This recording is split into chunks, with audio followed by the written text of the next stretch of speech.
Durante as décadas de 1950 e 1960, os movimentos direitos civis, movimentos de direitos civis nos Estados Unidos foram uma das principais lutas enfrentadas pelos povos afro-americanos em busca de seus direitos básicos, de garantir os seus direitos, de criar os seus direitos, principalmente no que se diz a segregação racial, que a gente tem um exemplo muito claro ali no sul dos Estados Unidos com a Jim Crow. Com a Jim Crow, que era uma lei que segregava, que era explícita, que explicitamente segregava pessoas brancas e pessoas negras, separavam pessoas brancas e pessoas negras tanto em escolas, quanto em transportes públicos, quanto em lugares públicos no geral. Esses movimentos em busca dos direitos civis, eles foram encabeçados por dois principais líderes. Existiram outros líderes, mas esses dois foram os principais: Martin Luther King e Malcolm X. Martin Luther King, ele era da paz.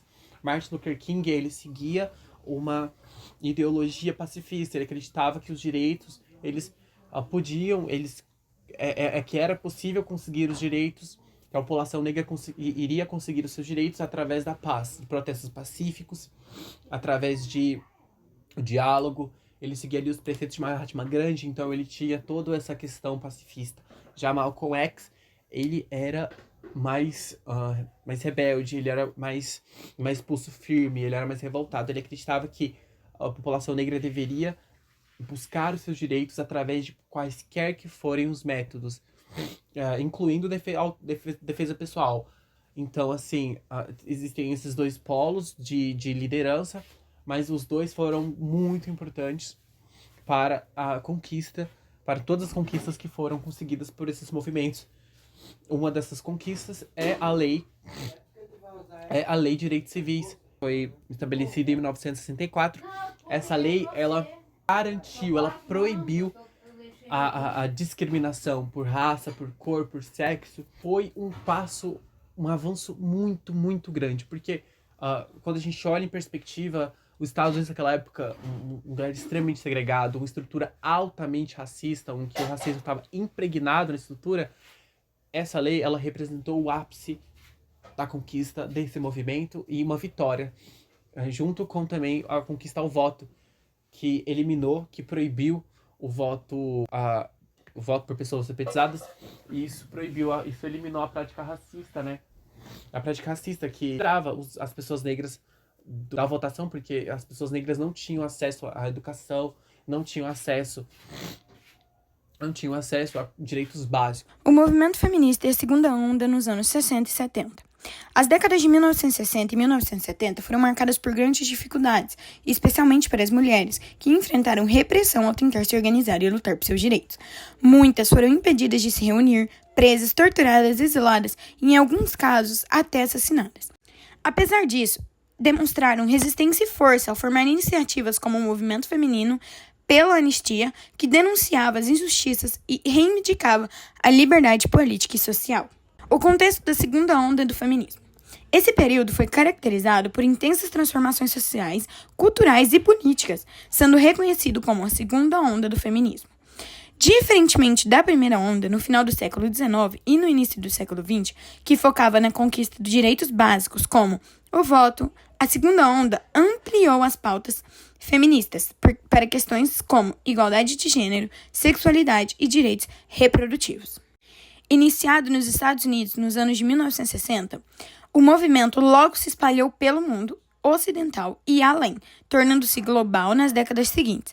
Enquanto nos Estados Unidos o movimento começou a perder força nos anos de 1980, ele continuou influente em países da Europa e em parte da Ásia, como Turquia e Israel. Conquistas e principais pautas. Direitos reprodutivos. Um dos principais focos do movimento foi a luta pelo direito ao controle sobre o próprio corpo, incluindo acesso à contracepção. A pílula anticoncepcional, lançada nos anos 60, simbolizou a autonomia feminina. A legalização do aborto. Feministas pressionaram pela descriminalização do aborto, promovendo saúde e segurança para as mulheres.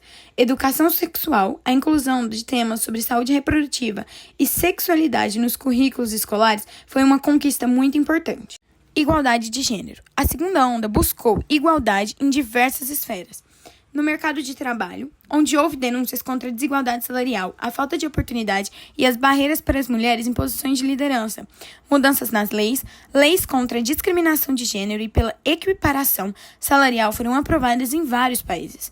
Combate à violência de gênero. O movimento denunciou a violência doméstica e o estupro conjugal, muitas vezes ignorados pelas legislações, e criou abrigos para mulheres em situações de vulnerabilidade. Impacto cultural e social. A segunda onda trouxe reflexões culturais significativas. Obras como A Mística Feminina, de 1963, de Beth, e O Segundo Sexo, de 1949, de Simone de Beauvoir, influenciaram a forma como as mulheres compreendiam seus papéis na sociedade. Questionaram os papéis tradicionais de gênero, incentivando a libertação de mulheres da dependência econômica e emocional dos homens.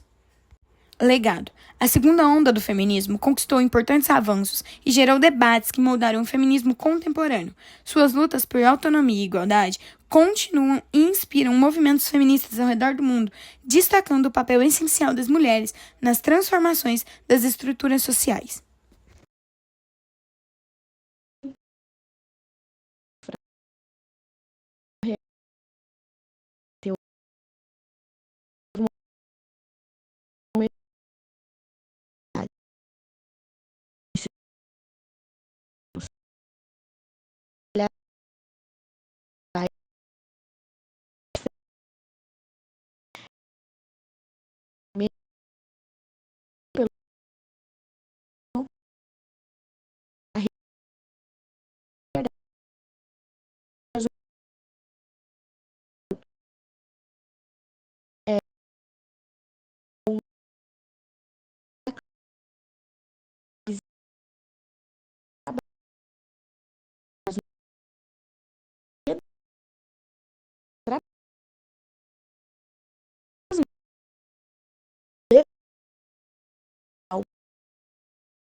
O movimento hippie.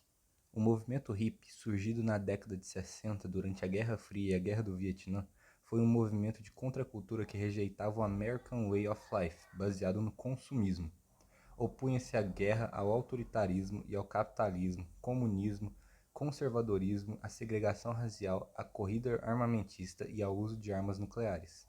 Valorizava a paz, a igualdade e a liberdade, rejeitando hierarquias e padrões culturais impostos pela sociedade. Protestos contra a Guerra do Vietnã. Os protestos contra a Guerra do Vietnã em 1968 foram parte de uma onda global de manifestações que criticavam tanto as políticas governamentais quanto injustiças sociais. Nos Estados Unidos, estudantes organizavam manifestações em universidades, como na Columbia, em Nova York, protestando contra o envolvimento militar americano. Essas manifestações frequentemente resultaram em confrontos com a polícia. Maio de 1968.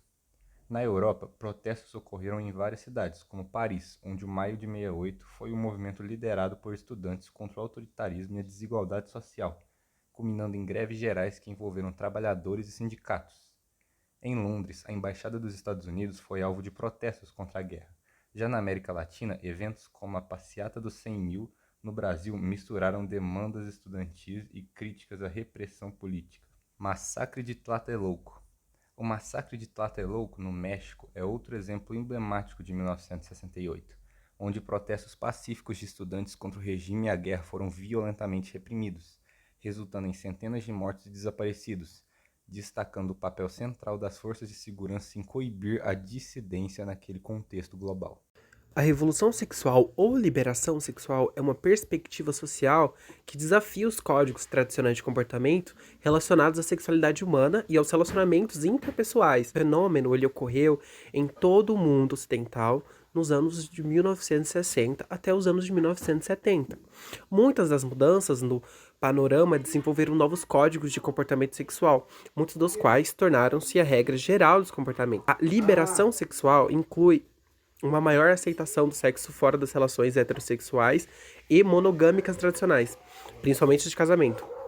A contracepção e a pílula nudez em público, a normalização da homossexualidade e outras formas alternativas de sexualidade e legalização do aborto foram fenômenos que começaram a ganhar força nas sociedades ocidentais. A expressão revolução sexual tem sido utilizada pelo menos desde o final da década de 1910 e, muitas vezes, lhe é atribuída por ter sido influenciada pelos estudos de Freud sobre a liberação sexual e as questões psicossexuais. Freud, entretanto, considerava todo o ato sexual cujo propósito não fosse reprodutivo como uma perversão. Os anos de 1970 e 1980, a recentemente conquistada liberdade sexual foi explorada pelo grande capital, o capitalismo, né, que procurou lucrar numa sociedade mais aberta com o advento da pornografia pública e da pornografia hardcore. O historiador David Allen argumenta que a revolução sexual foi um momento de a sociedade sair do armário em relação ao sexo antes do casamento, fantasias eróticas, pornografia e sexualidade. O contexto histórico. Bem, ali na Segunda Guerra Mundial, os Estados Unidos e a Europa Ocidental experimentaram um crescimento econômico e a prosperidade, mas também conformismo e repressão. A contracultura ela apresentava algumas características, como a rejeição dos valores tradicionais, a busca da liberdade, da autenticidade, experimentação, inovação e criticismo à sociedade capitalista. Algumas manifestações da contracultura foram bem características, como a música no rock, o folk, o jazz, na arte, o pop art, o surrealismo, na literatura, a geração beat, na moda, o hip, o punk. E a contracultura ela teve algumas influências, como as mudanças dos valores sociais, o desenvolvimento do movimento feminista, o desenvolvimento do movimento pelos direitos civis e a influência na música e na arte. Ativismo ambiental. No Zero, houve um aumento significativo dos movimentos ambientais. Isso resultou num aumento do número de leis e políticas para ajudar a proteger o meio ambiente. Em 1962, foi publicado o livro Silent Spring, de Rachel Carson. Nesse livro, ela discutiu os efeitos dos pesticidas e herbicidas no meio ambiente. O livro chamou a atenção do presidente Kennedy e levou à formação de duas leis. A Lei da Política Ambiental, que foi a primeira legislação que reconhece uma conexão entre as ações humanas e os sistemas ambientais, e a Lei da Natureza de 1964, que designou mais de 100 milhões de hectares de deserto e deram a essa terra o mais alto nível de proteção. Na década de 1970, surgiu a Agência de Proteção Ambiental, que foi estabelecida para regulamentar a qualidade da água, poluição do ar, resíduos sólidos e outras questões ambientais. O primeiro dia da Terra também foi comemorado em 1970. Isso ajudou mais pessoas motivar mais pessoas a se preocuparem com o meio ambiente. Além disso, uma série de atos legislativos também foram aprovados durante a década de 1970. Na Europa, após a Segunda Guerra Mundial, houve um período de reconstrução e crescimento econômico, o que levou a um aumento da industrialização e da urbanização. Isso resultou em uma maior preocupação com os impactos ambientais. Além disso, a corrida econômica e o desenvolvimento industrial trouxeram consigo problemas ambientais como a poluição do ar e da água, desmatamento e degradação de ecossistemas naturais. Alguns movimentos ambientais. Greenpeace. Fundado em 1971, ele tornou-se globalmente conhecido por suas ações diretas e não violentas, e foi crucial na proibição mundial da caça comercial de baleias em 1982. Amigos da Terra. Fundado em 1969 e expandido para a Europa em 1971, especialmente no Reino Unido, e foi fundamental para a criação da Agência Europeia do Ambiente. Conferência de Estocolmo em 1972. Foi um evento da ONU que marcou a história do ambientalismo, levando à criação do Programa das Nações Unidas para o Meio Ambiente e publicou o relatório Meadows, que alertou sobre os limites do crescimento econômico e a necessidade de sustentabilidade. Movimentos de proteção ambiental na Alemanha, que moldaram políticas rigorosas de proteção ambiental e promoção de práticas sustentáveis, e o movimento antinuclear europeu, que aumentou a conscientização sobre os ciclos de energia nuclear e pressionou os governos a revisarem suas políticas nucleares.